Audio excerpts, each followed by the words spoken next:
After months of disapproval, my husband's parent arranged a family emergency to prevent our wedding. My husband said we should postpone. I smiled, held up my plane ticket, and said, "That's fine, because I'm getting married with or without you." Their shocked silence was priceless. I, 28 female, was dating Ethan, 30 male, for a little over 2 years when we decided to get married. I thought everything was going well until I met his family. Ethan's parents, Meredith and Charles, are what you'd call old money.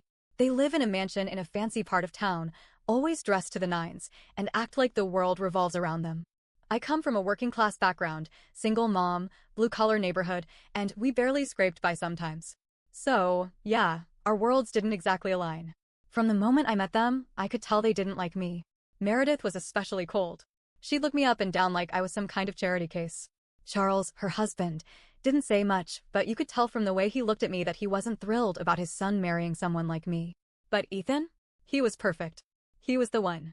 And I thought if we just kept pushing through, things would get better with his family. I was wrong.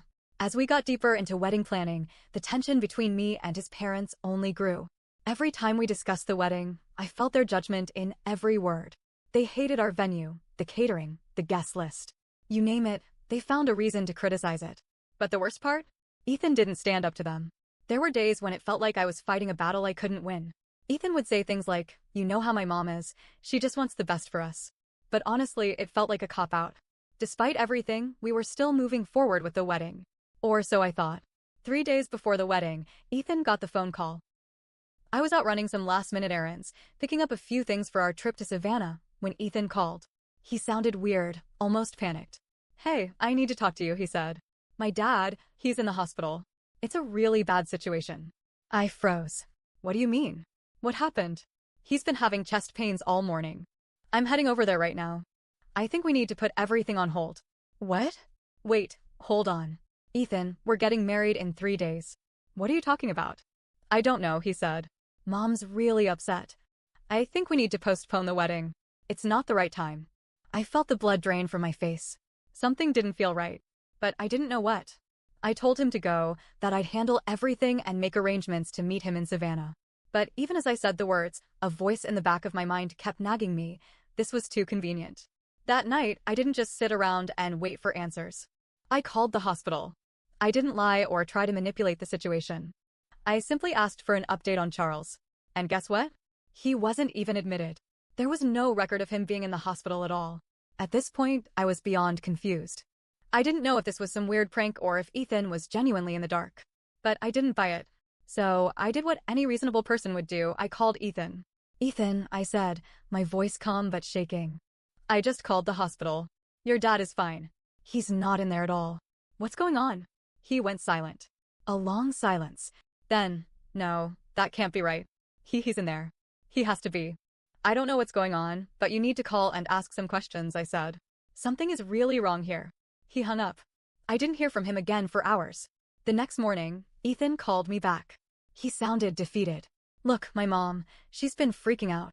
I don't think I can do this. She needs me here. I think we should just postpone everything." I couldn't even believe what I was hearing. Ethan, the man I loved, was willing to put our entire wedding on hold for a family emergency that didn't exist. "Are you seriously saying this to me right now?" I asked. "You're letting her manipulate you again. This is insane, Ethan. We've been planning this for months." "I know, but my dad's health, we don't know what's going to happen." I wanted to scream, but I kept my voice steady. "You're making excuses. Your father is fine. This isn't about him. It's about your mom controlling everything, like always." Silence. Then, a voice I had never heard before. "Maybe you're right. Maybe we should put this off." I felt my heart shatter, but I wasn't about to let him see how hurt I was. "I'm still getting married," I said, holding back the tears. "You can choose whether or not you'll be there, but I'm not canceling. I've waited too long." There was a long pause. He started, but I cut him off. "I'm going to Savannah. You can stay home if you want, but I'm getting married with or without you." I didn't hear from him again that night. I packed my things, booked my flight to Savannah, and made all the arrangements. I wasn't going to let his family ruin this for me. The next day, I posted a message to our guests, letting them know the wedding was still happening. No one was more surprised than my mom, who had to hustle to get everything ready without the help of Ethan's family. I didn't care. I was done letting his parents manipulate us. I was done waiting for their approval. The morning after that phone call, I woke up to radio silence from Ethan. No messages. No missed calls. Nothing. But guess who I did hear from? His mother. I was sipping my coffee, staring at my half-packed suitcase, when my phone buzzed. It was a text from Meredith. Meredith, we need to talk. Call me.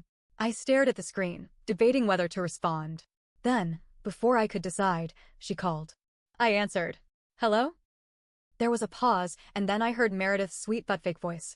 Dear, I know this is hard for you, but we need to be practical. This wedding is not happening right now. Ethan understands that.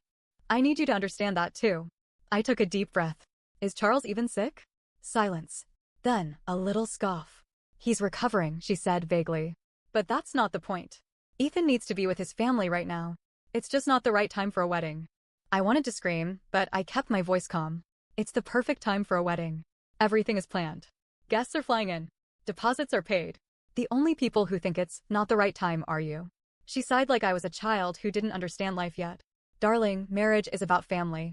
And you don't want to start your marriage by tearing Ethan away from his family, do you? I nearly laughed.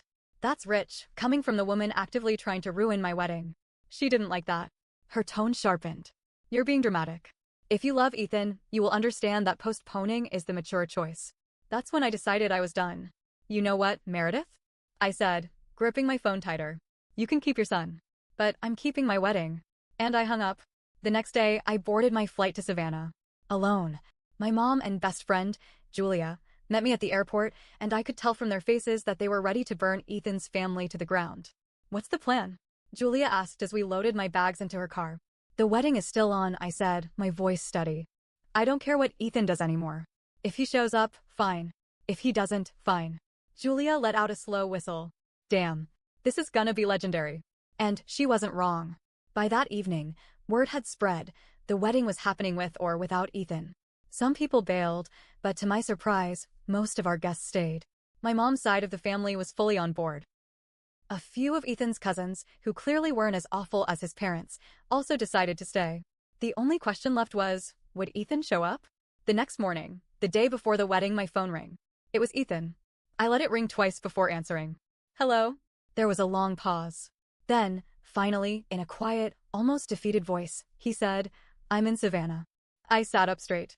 You're here? Yeah. I'm at a hotel. His voice was shaky. I needed to think. I wanted to scream at him. I wanted to ask what the hell took him so long. But instead, I took a deep breath and asked, are you coming to the wedding? Another pause. Then, I don't know. That was it. That was my breaking point. Then don't, I said. If you don't know by now, you don't deserve to be there. I hung up. I spent the rest of the day trying to shake off the conversation. I threw myself into last-minute details, trying to enjoy the people who were actually showing up for me. Then, that night, Julia came into my hotel room, looking pale. You need to see this, she said, handing me her phone. I took it, confused. But when I saw what was on the screen, my stomach dropped. It was a photo of Ethan, sitting at a fancy restaurant, in Savannah, with his parents. And right across from them, his ex-girlfriend. I stared at Julia's phone, my vision going blurry as I processed the image.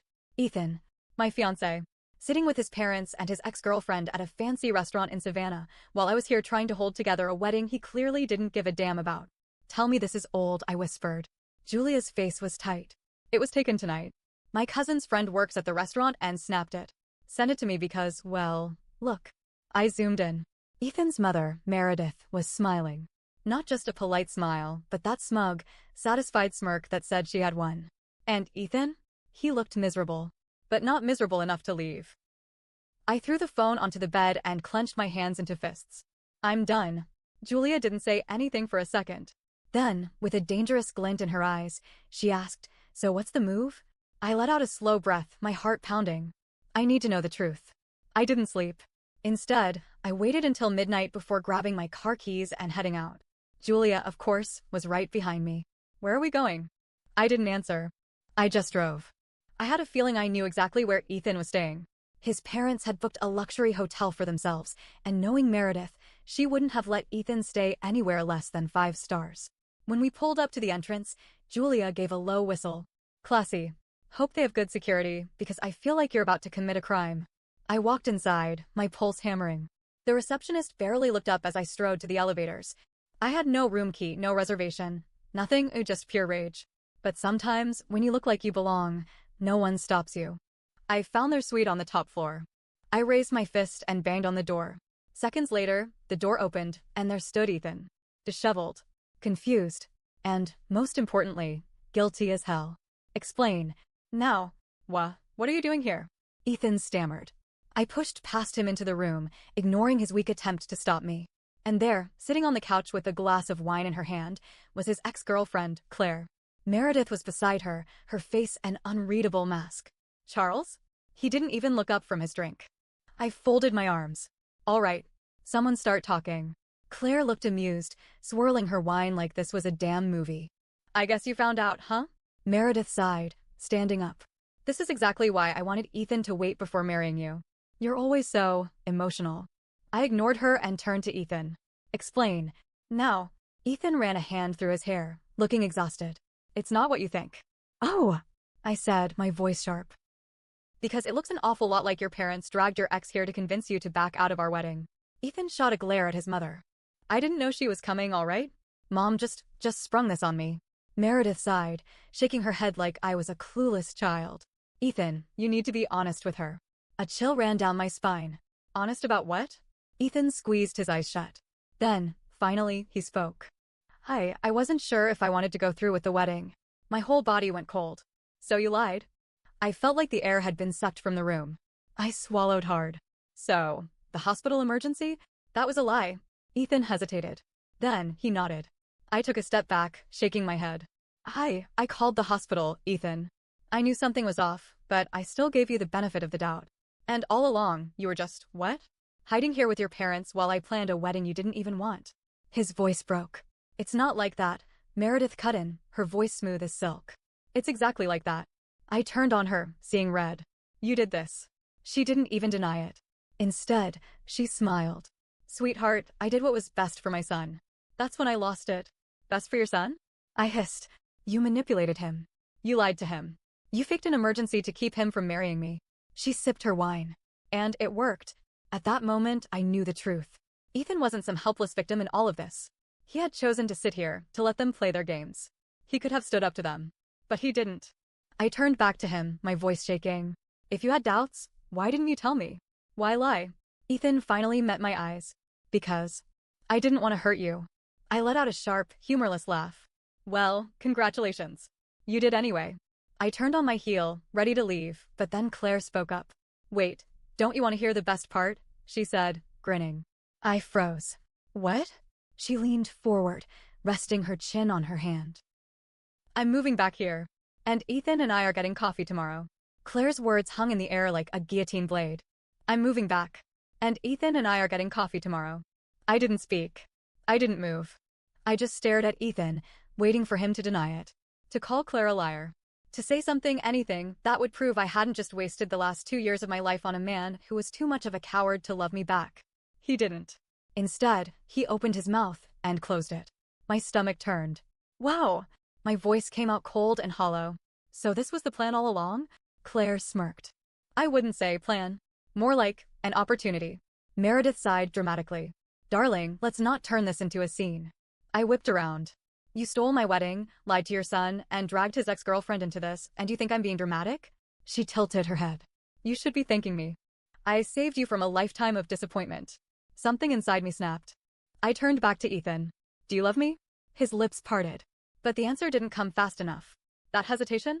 That was my answer. I nodded, swallowing the lump in my throat. That's all I needed to know. Then, I took off my engagement ring, grabbed his hand, and shoved it into his palm. He flinched like it burned him. Congratulations, Meredith, I said, my voice shaking. You won. Your son is still your pathetic little puppet. You get to control his life for a little longer.